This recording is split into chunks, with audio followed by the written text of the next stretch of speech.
오승과 한음은 언제 만들어졌는가? 오승과 한음, 우리 모두에게 잘 알려진 창작 동화죠.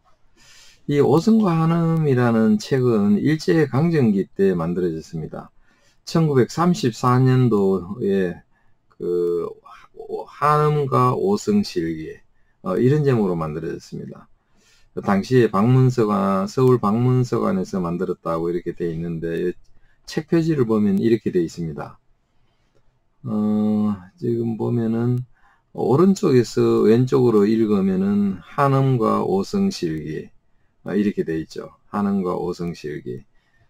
그리고 이제 그림이 그려져 있는데 우리나라 책이면서도 보면은 배가 일본 스타일의 배죠. 그래서 이게 한국과 일본 문화가 이렇게 약간 섞여 있는 그런 느낌을 줍니다. 그러면 왜 이 오승과 한음이라는 책이 일제강점기 때 만들어졌을까? 그것은 우리가 한번 추측해 본다면은 당시에 일제 조선총독부가 우리나라에 있었죠. 그때 일본이 뭐 조선민족을 지도하겠다고 그렇게 사실은 강제적으로 그 합방을 해가지고 지금 지배자가 돼서 식민 지배를 하고 있던 그런 시절이니까 우리나라 사람들이 우리나라 어린 학생들, 젊은이들 애국심을 고취하는 그런 교육을 잘 못했습니다. 일본의 감시를 피해가지고 비밀리에 하거나 아니면은 아주 간접적으로 하거나 이렇게 일본의 감시를 피하려고 그런 점이 있었죠. 그래서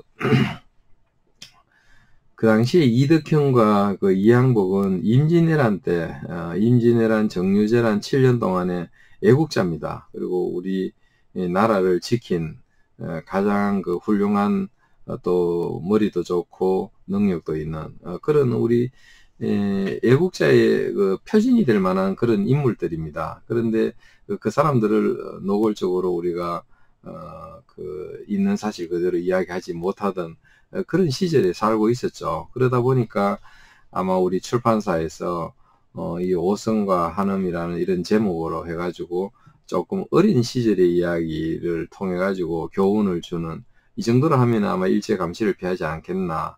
그렇게 해서 이 창작 동화가 나오지 않았을까 이렇게 추측합니다. 이 이야기는 전부 창작 동화니까 역사적 사실이 아니죠. 우리 어린 소년들이나 젊은이들에게 애국심을 고취하고 그런 목적을 아마 짓지 않았을까 생각됩니다. 그런데 이 책에는 좀 아쉽지만은 좀 그 이항복의 그 이름을 잘못 쓴 실수가 있었죠.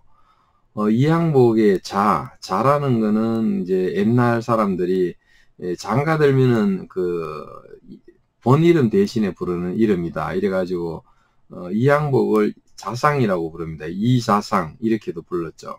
그 다음에 호라는 거는 이제 본 이름이나 또 자 외에 또 이름을 달게 될 경우에 호라고 부릅니다. 이거는 이제 본명이나 자 외에 쓰는 이름이니까 그 이항복의 경우에는 필운 원래 이제 그 인왕산 앞에 있는 필운동에 살았다고 해서 필운 또는 뭐 백사라고 많이 부르죠. 그 백사집, 그 자기가 펴낸 책이 백사집입니다.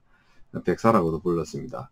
이제 오성부원군이라는 거는 어떻게 보면은 왕이 신하에게 이렇게 칭호를 주는 거니까 어떻게 보면은 이렇게 그 사람의 공적을 높게 평가해 가지고 왕이 부여하는 그런 그 명예로운 타이틀입니다. 그래서 오성부원군의 오성을 떼가지고 오성이다 이렇게 이름 부르는 경우는 없습니다.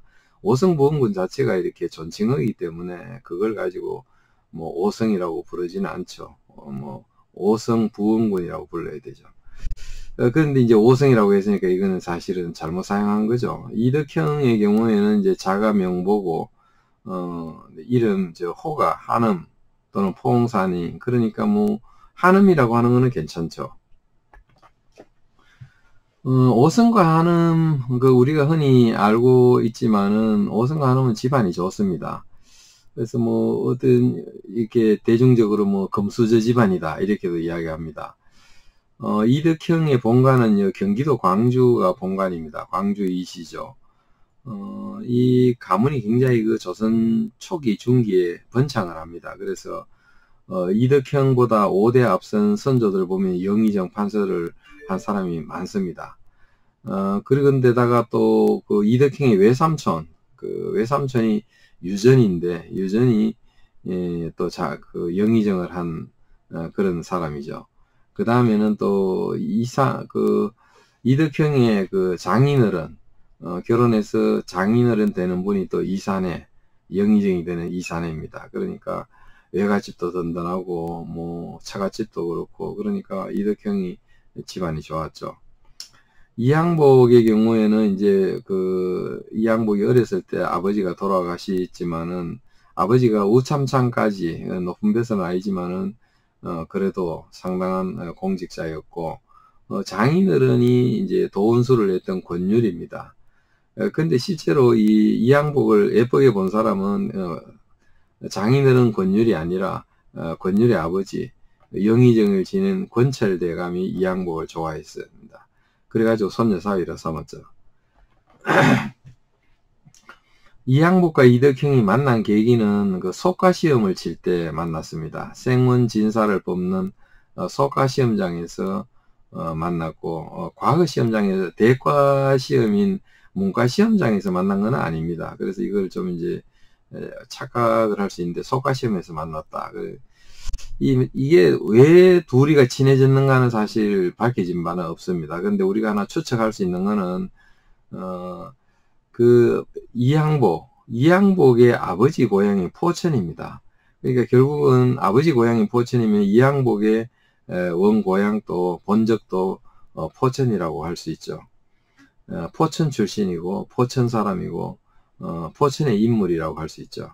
근데 이덕형의 경우에는 그 포천과 관계가 없었는데 어머니 고향이 포천입니다. 그러니까 외갓집이 포천에 있었죠. 그래서 이덕형이 어렸을 적에 포천에 많이 가고 포천에서 그 양상은 하고 시집기도 하고 그럴 정도로 어렸을 적 추억이 포천에 많이 있습니다. 지금도 포천에 가면은 이덕형 많이 기념하고 또 시 같은 것도 이렇게 기념비에 세워놓고 그렇게 하고 있습니다.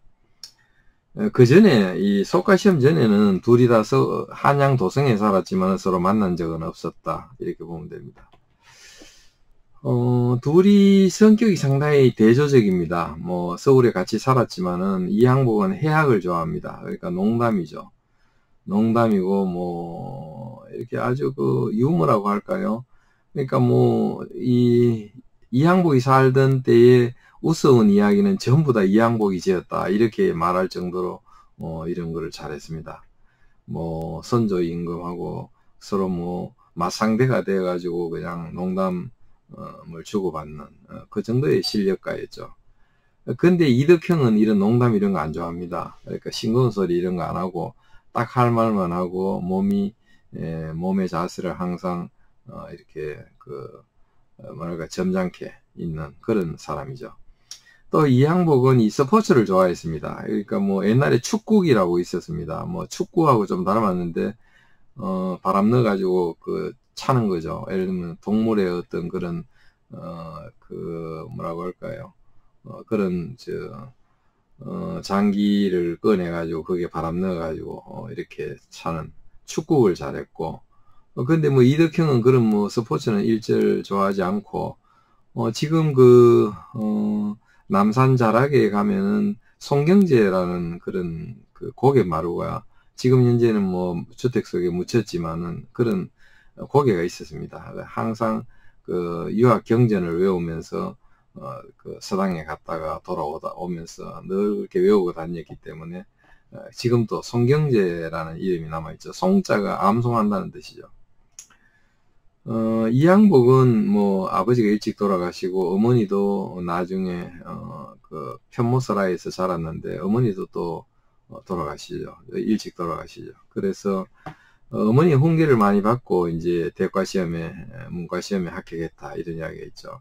그에 비해서 이덕형은 뭐 부모의 아주 깊은 사랑을 받고 공부를 잘하고 애가 저게 어른처럼 이렇게 어젓하게 행동했기 때문에 부모의 사랑을 많이 받았습니다. 그래서 시험에 합격한 거죠.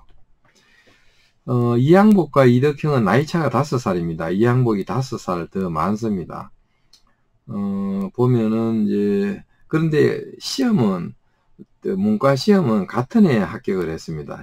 과거 시험은 같은 해에 합격을 했는데 합격한 시험은 또 종류가 다릅니다. 그렇기 때문에 우리가 잘못 착각하면은 두 사람은 같은 해 시험에 합격한 거는 맞는데 같은 과거 시험에 합격했다 이러면 틀립니다. 이항복은 알성문과에 합격을 했고 이덕형은 별시문과에 합격했다.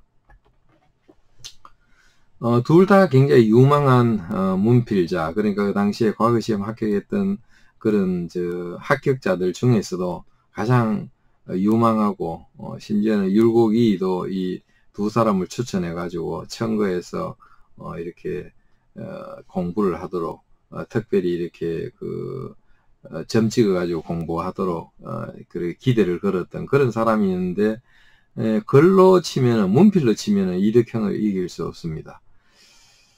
신입 직원 시절에 왕궁에 숙직을 쓰는데 이때 이항복하고 이덕형이 같이 있었습니다. 그런데 국왕선조가 이렇게 어떤 주제를 주면서 글을 지어봐라 이렇게 한 거죠. 그런데 글을 지었을 때 이덕형은 큰 칭찬을 받았는데 이항복은 칭찬받지 못했죠. 그래서 그 이후에도 보면은 서총대 응제라고 해가지고 옛날에 왕궁에서는 이렇게 그 군인들한테는 활쏘기 대회를 치르게 하고 이 문신 그러니까 뭐라고 할까요? 무신이 아닌 문신들에게는 글짓기 대회를 시켜가지고 잘 사는 사람한테 상을 주는 그게 서총대 응제라고 합니다. 여기서 늘 수석을 차지했습니다. 나중에는 미안해가지고 한번 결석한 일이 있을 정도로 결석하지 않는 이상은 이덕형을 이길 수가 없을 정도였죠. 이항복은 이 글짓기에서 이덕형에게 상대가 안 됐기 때문에 일찌감치 다른 길을 선택합니다. 이항복은 국왕선조가 영모 사건에서 이렇게 친국을 했습니다. 영모 사건은 이제 상당히 왕조 시대에서는 심각한 사건으로 보기 때문에 왕이 직접 혐의자들을 신문을 했습니다. 그때 다니면서 보좌를 했죠. 그때 아주 이항복이가 스포츠를 했기 때문에 동작도 빠르고 이 말도 빠르고 반응이 빠릅니다. 그러다 보니까 좋아했죠. 국왕선조가 이항복을 아주 좋아했습니다. 그 이후에 계속 이항복을 신임하게 되죠. 이덕형은 문필도 잘하고 시도 잘 짓습니다. 어렸을 때부터 시를 잘 지었기 때문에 일본에 아주 시 잘 짓는 사람이 있다 그러니까 이덕형을 선의사로 임명해 가지고 네가 가서 일본 시 잘 짓는다는 성녀가 있다는데 가서 상대해라. 그래서 조선의 명예를 높여라. 이렇게 대표 선수로 뽑을 정도로 잘했죠.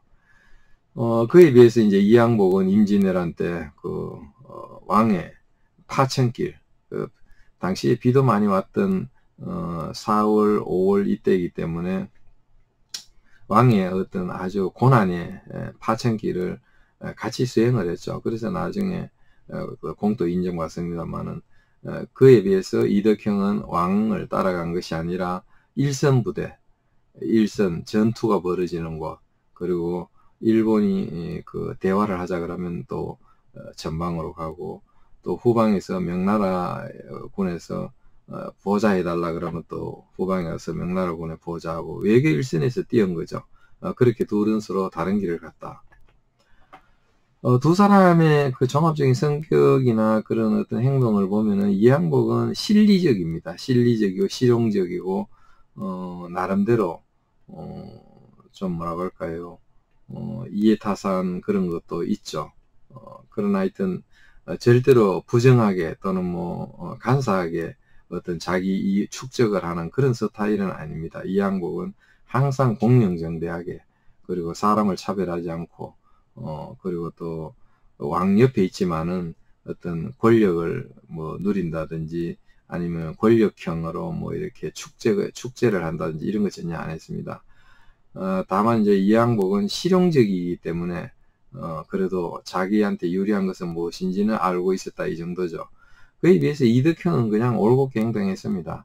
뭐 자기가 입 바른 소리를 해서 욕을 먹고 비판을 받더라도 할 말은 하겠다 이런 스타일입니다. 이 양복은 그런 것을 좀 이렇게 기회를 봐가지고 어떤 때 하는 게 좋을까 이런 고민을 하는 편이라면 이덕형은 해야 된다고 할 때 해야 본인 속도 시원한 그런 스타일입니다. 나중에 보면은 이 양복은 1등 공신이 됩니다. 호성 공신 1등 공신이 되고 또 주로 왕 옆에 있었기 때문에 왕이 머무는 곳에 있었으니까 훨씬 그 대우가 좋았겠죠. 상식적으로 생각했을 때도. 호성공신 1등이 돼가지고 거의 뭐 많은 포상을 받았습니다. 그래서 그런 어떤 행운이 있었죠. 반면에 이덕형은 공신이 못 됩니다. 그거를 이 공신이 못 된 건 사실 아이러니하지만은 국왕선조가 호성공신이라고 해버립니다. 이런 공신을 문신들에게 주는 공신 이름을 호성, 즉 그 임금이 파천기를 수행한 사람에게 수행한 사람이라는 의미로 이렇게 그 제한해 버리니까 결국은 이덕형은 임금의 파천기를 호송한 게 아니기 때문에 이덕형은 공신에서 배제가 된 거죠. 그러다 보니까 뭐 또 올바른 소리 한 번 했다고 해서 국왕선조하고 부딪혀 가지고 영의정에서 또 파직되기도 했습니다. 그래서 이덕형은 국왕선조 밑에서 일은 정말 그 눈비 맞아가면서 일하고도 하나도 얻은 것은 없었다. 이렇게 볼 수가 있고, 뭐 어떻게 보면은 뭐 나라와 국민을 위해서 일한 것이니까 그것으로 자위를 할 수 있죠. 그런 면에서 이 양복은 실리적이고 이덕형은 고든 편이라 빈손이었다 이렇게 볼 수 있습니다. 다만 이제 이게 어떻게 보면은 세상이 공평하다는 것이 이덕형이 광해군이 임금이 됐을 때는 공신이 2번이나 됐습니다. 그리고 또 한번 그 이호민이라는 사람이 명나라에 가서 광해군 임금의 책봉을 받으러 갔다가 실패합니다. 이때 그 이덕형이가 대타로 병이 있는데도 불구하고 대타로 명나라에 가서 책봉 문제를 다 해결하고 옵니다.